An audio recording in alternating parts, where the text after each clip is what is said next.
வரலாற்றில் இன்று ஜனவரி 10, 1616 பிரிட்டிஷ் தூதர் சர் தாமஸ் ரோ ஜஹாங்கீரை அஜ்மீரில் சந்தித்து ஆங்கிலேய ஆதிக்கத்துக்கு அடித்தளமிட்ட நாள் இன்று. 1836 பேராசிரியர் மதுசூதனன் குப்தா முதன்முறையாக மனித உடலின் உட்புற அமைப்பை ஆய்வு செய்த நாள் இன்று.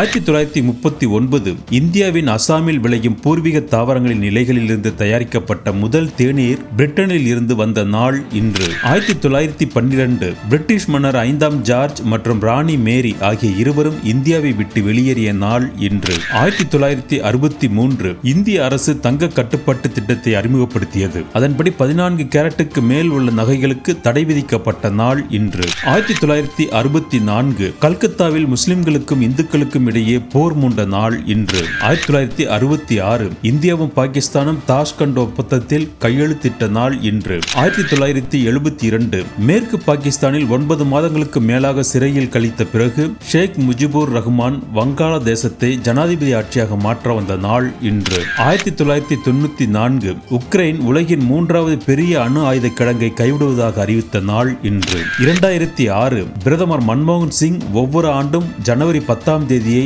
உலக இந்தி தினமாக கொண்டாடுவதாக அறிவித்த நாள் இன்று. 2008 முன்னணி ஆட்டோமொபைல் நிறுவனமான டாடா மோட்டார்ஸ் 1 லட்சம் ரூபாய் விலையுள்ள நானோ காரை அறிமுகப்படுத்திய நாள் இன்று.